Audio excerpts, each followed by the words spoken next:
बता दें कि लोकसभा चुनाव को लेकर कांग्रेस और आम आदमी पार्टी में चंडीगढ़ और 4 राज्यों में सीट शेयरिंग फॉर्मूला तय हो गया है। दिल्ली में आम आदमी पार्टी 4 सीटों पर और कांग्रेस 3 सीटों पर चुनाव लड़ेगी। हरियाणा में कांग्रेस 9 और आम आदमी पार्टी 1 सीट पर चुनाव लड़ेगी। गुजरात में कांग्रेस 24 सीटों पर, आम आदमी पार्टी 2 सीटों पर चुनाव लड़ेगी। चंडीगढ़ की सीट कांग्रेस के खाते में गई है। और इसी खबर पर चर्चा करेंगे। इसी खबर पर चर्चा के लिए कांग्रेस से मयंक शर्मा जी हमारे साथ जुड़ गए हैं। बहुत स्वागत है मयंक शर्मा जी आपका स्वदेश न्यूज में। और आम आदमी पार्टी से हरियाणा प्रदेश सचिव तालीम गुर्जर हमारे साथ जुड़ गए हैं। बहुत स्वागत है आपका। मयंक शर्मा जी, पहले आप ही के पास आ रहा हूं। जिस तरीके से लंबी चर्चा हुई थी, इससे पहले भी बड़े दाव पेच फंस रहे थे सीट शेयरिंग को लेकर, अब लेकिन आपने फॉर्मूला तय कर लिया है। अब सवाल यह है कि दल तो आप मिल गए हैं, लेकिन क्या दिल मिले हैं? बहुत बहुत धन्यवाद जी। ये जीत जो होने वाली है, ये जनता की जीत होने जा रही है। पिछले चुनाव में जिस तरीके से हम लोग अलग अलग लड़े थे और जिसमें भारतीय जनता पार्टी का फायदा हुआ था, उसके बाद समीकरणों को साधते हुए हम लोगों ने गठबंधन तैयार किया और दिल्ली की 4 सीट यानी आम आदमी पार्टी पश्चिमी दिल्ली, नई दिल्ली, दक्षिणी दिल्ली और पूर्वी दिल्ली पर चुनाव लड़ रही है।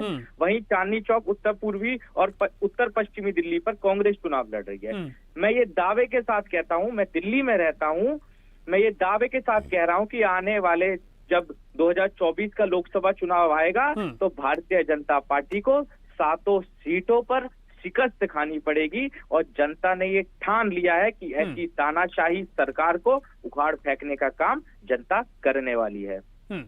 लेकिन दिल्ली में अगर देखा जाए, लोकसभा में आपका वोट शेयर ठीक ठाक है। आम आदमी पार्टी की तुलना में लोकसभा में आपका वोट शेयर ज्यादा है। उसके बाद भी 3 सीटों पर सहमति बनी है। देखिए, आज से 2019 में जब हमारा चुनाव हुआ था लोकसभा का, उसके मुकाबले आज 5 साल हो गए, जिसके बीच में हमने भारत जोड़ो यात्रा करी और आज भी हमारी भारत जोड़ो न्याय यात्रा चल रही है। हमने महंगाई को मुद्दा बनाया, हमने रोजगार को मुद्दा बनाया, हमने महिला सुरक्षा को मुद्दा बनाया और उसी तरीके से जनता के मुद्दों पर हमने लड़ाई लड़ी। तो जो पिछली बार वोट प्रतिशत था, अब लगभग उससे दुगना होने वाला है कांग्रेस का। और आम आदमी पार्टी मिलकर हम लोग भारतीय जनता पार्टी को 7 सीटों पर बुरी तरह हराने जा रहे हैं। ठीक है, चर्चा हम करेंगे। साथ ही गुर्जर साहब, मैं आपके पास आ रहा हूं। हरियाणा में जिस तरीके से 9 सीटों पर कांग्रेस और 1 पर आप चुनाव लड़ेंगे, ये तय हो गया है। क्या ये मंत्र बन चुका है जीत का, या फिर अभी भी कुछ ना कुछ आम आदमी पार्टी के अंदर है जिसकी दरकार उनको है? नहीं सर, मैं आपके धन्यवाद करता हूँ कि आपने मुझे यहाँ बोलने के लिए बुलाया है। सर, मैं आपसे बताना चाहता हूँ, देखिए हमारा लगभग कंप्लीट हो चुका है हमारा जो ये शेयरिंग का था। और आम आदमी पार्टी हरियाणा में 1 सीट पर चुनाव लड़ेगी। अब ये देखना है कि कौन सी पे लड़े, सिरसा पे लड़े या कुरुक्षेत्र पे लड़े, वो हमारे शीर्ष नेता है, जो हमारी टीम है, वो तय करेगी सर। लेकिन हमारा जो चुनाव होगा सर, वो मुद्दों का होगा कि हमने दिल्ली और पंजाब में क्या काम किया है। जनता को सब कुछ दिख रहा है, लेकिन जो भ्रष्टाचार जो तरह तरह से इस बीजेपी सरकार में हुई, उसका आने वाले चुनाव में इनको उसका खरमाजा मिलेगा।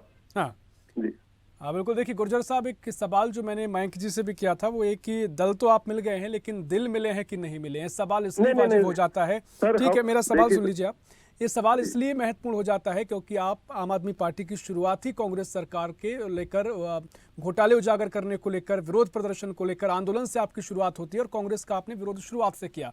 लेकिन अब चूंकि बीजेपी को हराना है तो आप साथ मिल रहे हैं, तो ठीक है, आप सियासी रूप से साथ मिल रहे हैं, लेकिन क्या अंदर खाने में वो सारी एकता है, वो सारे दिल मिलाव है, उसको लेकर? क्योंकि आगे लगातार इस पर चर्चा होती भी आई है। तालीम साहब। नहीं सर, देखिए हमारा दिल मिल चुका है सर, और हमारा दिल देश की जनता के साथ मिला हुआ है।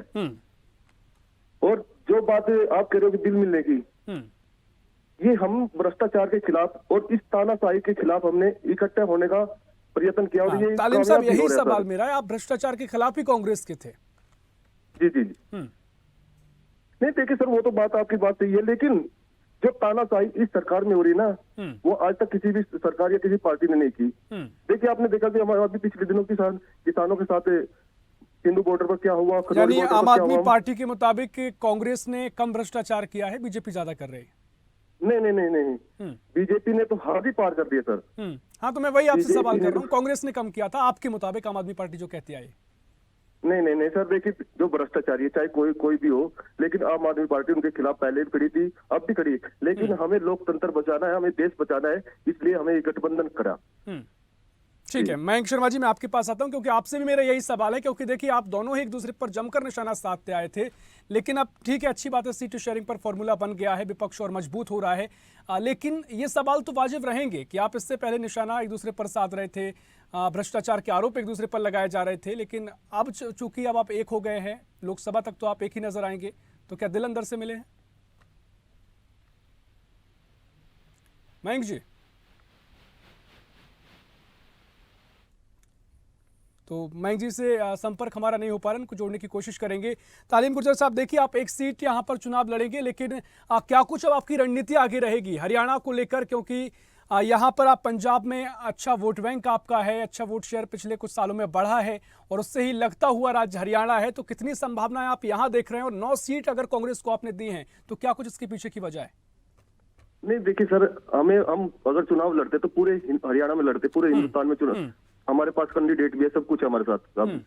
लेकिन सर जो तानाशाही, जो दायर का, जो जैसे जापान में वो थे, क्या बोलते हैं उनको, दायर थे, वैसे ही ये हिंदुस्तान के अंदर नरेंद्र मोदी जी अपनी सरकार द्वारा अत्याचार कर रहा है सर। उसको रोकने के लिए अब हमें सभी को इकट्ठा होना पड़ेगा, तभी हम इसको रोक सकते हैं और रोकेंगे जरूर। यानी आपका सीधा सीधा जो उद्देश्य है, वो लक्ष्य है, वो बीजेपी के खिलाफ है और एनडीए के खिलाफ आप एकजुटता के साथ चुनाव लड़ेंगे। ठीक है, चर्चा को मैं आगे बढ़ाऊंगा। मयंक जी मैं आपके पास आ रहा हूं। जिस तरीके से मैंने सवाल आपसे किया था, शायद तकनीकी खामी के चलते आप सुन नहीं पाए होंगे, लेकिन देखिए जिस तरीके से आप लगातार एक दूसरे पर निशाना साधते आए थे, लगातार एक दूसरे को बुरा भला कहते आए थे, लेकिन अब क्योंकि आपका समझौता हुआ है, सीट शेयरिंग पर फॉर्मूला तय हो गया है, तो मेरा सवाल आपसे था कि दिल भीतर से मिले या नहीं? तो मयंक शर्मा से हमारा संपर्क नहीं हो पा रहा है, हम चर्चा करेंगे आगे, उनको जोड़ने की कोशिश करेंगे। तालीम साहब मैं आप ही के पास आ रहा हूं, और जिस तरीके से अब पूरे सेट शेयरिंग हुई है, साथ ही प्रधानमंत्री पद के चेहरे को लेकर लगातार चर्चाएं हो रही हैं। अगर आम आदमी पार्टी के लिहाज से पूछा जाए, सवाल आपसे किया जाए कि किसी एक चेहरे पर आप एकमत हैं या फिर सभी जो अलग अलग दल हैं, अलग अलग क्षेत्र में नेतृत्व जो कर रहे हैं, उन्हीं के आधार पर आप आगे बढ़ेंगे? देखिए सर, हमारा भी कोई चेहरा नहीं है, ये हमारा सीट शेयरिंग का फैसला हुआ है, लेकिन जो निर्णय लेगी, जो हमारी जो कमेटी है सर, वो निर्णय लेगी किसके साथ हमने प्रधानमंत्री किसको करना है। जो इंडिया गठबंधन है सर, तो वही डिसाइड करेगा कि कौन प्रधानमंत्री होगा, कौन मंत्री होगा सर। जी ठीक है, मयंक शर्मा जी आप जुड़ गए। मयंक जी आवाज सुन पा रहे हैं? जी आवाज आ रही है। हाँ बिल्कुल, बीच में तकनीकी खामी के चलते आपसे संपर्क नहीं हो पाया, लेकिन देखिए जिस तरीके से पूरा सीट शेयरिंग पर फॉर्मूला तय हुआ है, इससे पहले हम लगातार देखते आए हैं कि आम आदमी पार्टी और कांग्रेस एक दूसरे पर जमकर निशाना साधते आए थे, और आम आदमी पार्टी ने तो लगातार आपके 70 सालों के भ्रष्टाचार को उजागर करने की बात जब सत्ता में आम आदमी पार्टी आई तब कही थी। तो ऐसे में अब दिल भीतर अंदर से कितने मिले हैं, इस पर भी आपकी प्रतिक्रिया चाहूंगा, और साथ ही दूसरी है कि अब क्या रणनीति आपकी होगी आगे अगर दोनों दल एक साथ उतरे हैं तो? देखिए, हमारी लड़ाई जो है वो जनता के हितों की लड़ाई है। उस हित के लड़ाई में जो भी साथ आएगा उसका स्वागत है, और जनता के लिए, ठीक है, कई बार गिले शिकवे हो जाते हैं, उस गिले शिकवे को भुलाकर हमें जनता के लिए काम करना है, और जनता के लिए जो भी साथ आएगा वो सबसे ऊपर रहेगा। इस वक्त भारतीय जनता पार्टी ने लोकतंत्र को लीकतंत्र बना दिए। जहां देखो वहां घोटाले, जहां देखो वहां महिलाओं के साथ बदसलूकी, जहां देखो वहां किसानों के साथ बदसलूकी, जहां देखो वहां पेपर लीक का मामला। तो ऐसी जो अपराध पिछले 10 सालों में हुए हैं, जनता उससे बेहद परेशान है, और 2024 में दिल मिल गए हैं, और जनता से भी और पार्टियों से भी, और 2024 में सत्ता भी मिलेगी। निश्चित तौर पर बड़ा आत्मविश्वास आप दिखा रहे हैं। देखना आगे महत्वपूर्ण होगा, जो सीट शेयरिंग पर चर्चा हुई है, गठबंधन किस तरीके से आगे रणनीति पर काम करता है। फिलहाल बहुत शुक्रिया मयंक जी आपका चर्चा में शामिल होने के लिए। तालीम गुर्जर साहब आपका भी बहुत शुक्रिया चर्चा में शामिल होने के लिए। तो दिल्ली में आम आदमी पार्टी और कांग्रेस के बीच में राष्ट्रीय स्तर पर गठबंधन हो गया है। जो फॉर्मूला था सीट शेयरिंग का वो तय हो गया है। खासकर दिल्ली में 4-3 पर फॉर्मूला तय हुआ है, तो हरियाणा में 9 पर कांग्रेस और 1 पर आम आदमी पार्टी चुनाव लड़ेगी।